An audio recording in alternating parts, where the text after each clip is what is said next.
Another day, another free bet. Get a free £5 bet on any race on Thursday at Cheltenham. Paddy Power. Welcome to the Road to Cheltenham Wrap on day 2 of the 2022 Cheltenham Festival. And first off, we see the contrasting days that Ruby and I have had. Ruby, the Life of an ITV presenter, indoors. Sat in the truck, Lydia, all day in the car park, 25 screens in front of me. Could see absolutely everything. Was it raining? It was a touch wet. It was a touch wet. Yeah. I'm absolutely soaked through. I really am. Right, let's gallop through the day. We'll start with the Queen Mother Champion Chase, which produced a brilliant winner in Energumene, and connections were pleased the moment it started raining here. They felt it increased his chances. It did increase his chances big time. I don't think any of us could have quite foreseen the weather today, or the amount of rain that fell. But and Shishkin, look, from the word go, he never went. There wasn't the word go for Shishkin. When the tape went back, he was slow through the tape, and he was beating horse at the first fence, missed the first down the back. He was well and truly out of it. Then he pulled up, Jacques Boursois and Cedar Patrick, and the long look from Paul Townend as he looked across at Patrick Mullins on the ground and realised Shishkin was gone, and he was thinking with about 6 to jump, I only have to complete. Yeah.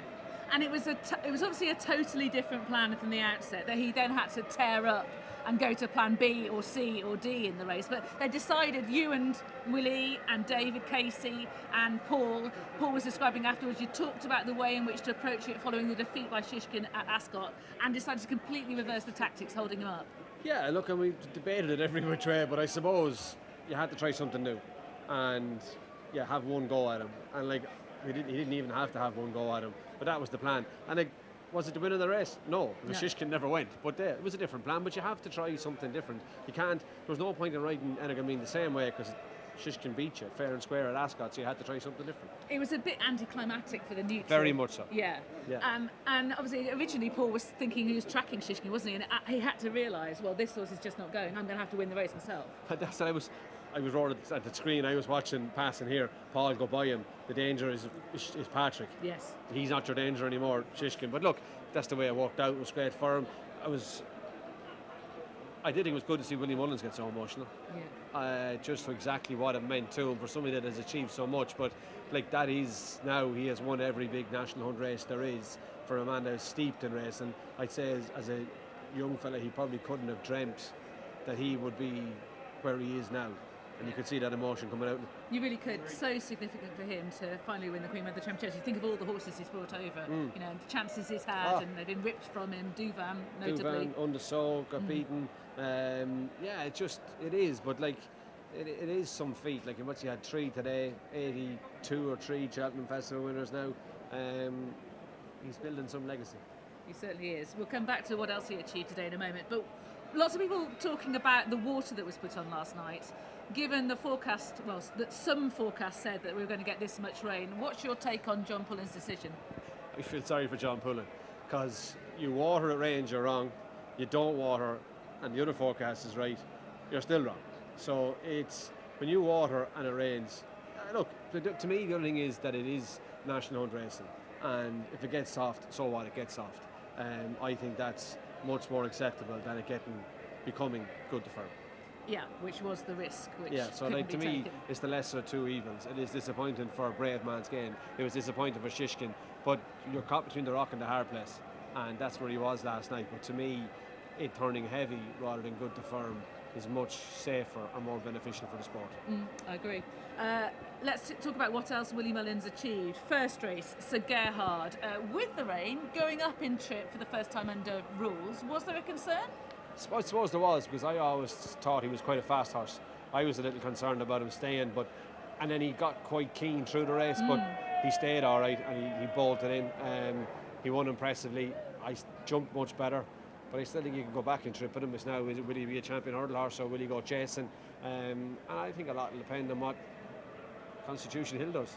Yeah, I think lots of people's seasons will depend on that. Shame to see Journey with Me tip up at the last. Yeah, he was running a good race, strong stayer. He was running a good race, but Sir Gerhard was the best horse and he delivered. Whereas Stage Star for Paul Nicholls backed out very quickly. He felt that was because of the ground, and as a result of that, he withdrew Brave Man's Game from the next race, which was the Brown Advisory. But it still served up an absolute cracker. And I think Great Britain found a genuine Gold Cup horse in Lampresa. Two, I think. Two, yeah, High Senior as well. I thought there was a good race to watch. I thought Charlie Deitch was... he's magical to watch over fences. I love the way he rides. I thought Derek Fox did incredibly well. He was brilliant in Corrick Rambley yesterday. I thought he did a great job in a High Senior today, who just needs to move his feet a bit quicker when it comes to gets to an obstacle. But he's a horse with a huge engine. He's getting better. And he is getting better. He is getting better. He was a lot better than he was at Kempton. They're two very good horses. And look, you have to have novices to have open horses. And it looks like Great Britain have a few novices, and all could be right in the world again, Lydia. It could well be. It's been good so far. It's been a proper tussle. And Vinicius Williams, that was her first greatest success at the Cheltenham Festival, her 7th overall, and Charlie Deutsch's first. And Lucinda Russell was delighted with the High Senior, and she's got her eyes firmly on the Gold Cup next year. She should have. Yeah. They're good horses, but Lampresa is just so professional. Yeah, neat and efficient at his fences. Yeah, very good. Yeah. Then we had Commander of Fleet finally getting Gordon Elliott off the mark, and with Shane Fitzgerald on board. Yeah, great for Shane. I felt a little sorry for Martin Brazel and Darragh O'Keefe. Nothing more they could do, but brilliant day for Shane. Great for Gordon Elliott as well. Huge team of horses. Missed last year, back here, and it was great to see. And that moved on then to Delta Work and Tiger Road. Such a unique scene. I mean, the sight of the two of them coming back into the winners' enclosure together, that was so good from Davy Russell and from Jack Kennedy. It was, and I don't know really how to say this, but it showed the integrity was in the right place as well. It did. Yeah, and Delta Work went and beat Tiger Roll, and I was here. I'm probably one of the thousands that were here hoping Tiger Roll would win, but integrity stood up and Delta Work beat Tiger Roll, and you could see Delta Work coming back and winning a few more of them. Well, funnily enough, Eddie O'Leary said afterwards, I think we might have found the successor to Tiger Roll. Jack Kennedy said he'd schooled him round the cross-country course earlier on in the week, and he'd said to his brother, I think I could be the most unpopular man in Cheltenham on Wednesday. Yeah, but look, I mean, it's terrible to be unpopular for winning, isn't it? But I mean, afterwards, Davy Russell said, there was some tongue-in-cheek boos from the crowd. I mean, they just wanted Tiger Roll to win, and he's gone down on his shield, and it was a fantastic performance. And he's a wonderful horse, and he was trained brilliantly, and to see Gordon walk back down the chute in front of the two of them, I just thought it was good to see too. It was a unique and iconic scene, and it was just a great way. It could have been better, I appreciate that, but it was still a great way for Tiger Roll to have his swan song. Global Citizen we had. Go on, Keelan Woods. Yeah. A great ride. Editor de Guy bucked out and went for the moors, and Global Citizen was the only one that got anywhere near him. Andy Dufresne was the big plunge horse. Thought at the top of the hill he was going to deliver, but never could quite get on terms with them. And Ben Pauling had his horse in great form. Delighted for Keelan Woods, hard working man, tries his best, and great to see him to getting a chance and maximising his opportunity. Yes, absolutely. He won the race 3 years ago with Croco Bay, sprung a shot at 66-1, this one at 28-1, and that's a third festival winner from Ben Pauling. He's got a really good strike rate at the record. When he brings his team here, they tend to run well. And then we just ended with scenes like Patrick Mullins being a rock star in the winners' enclosure. He thinks he's a rock star anyway. He wasn't much of a rock star after the Champion Chase. Yeah, he mentioned that as well, to be fair to him.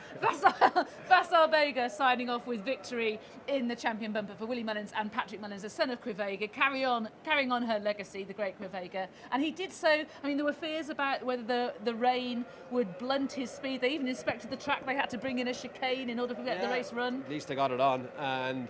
But I think everyone got what they wanted. They rounded off the bend. American Mike, Facile Vega. Right, lads, who's the best? And today it was Facile Vega, but they are good horses. Yes. James's Gate was a good third. They're a strong bunch of bumper horses, and they'll make really decent novice hurdlers next season. Yeah, as ever, I think that was a very deep race. Right, well, I am going to go home and dry off. Well, why were you standing out in the rain all day anyway? Different life. Another day, another free bet. Get a free £5 bet on any race on Thursday at Cheltenham. Paddy Power.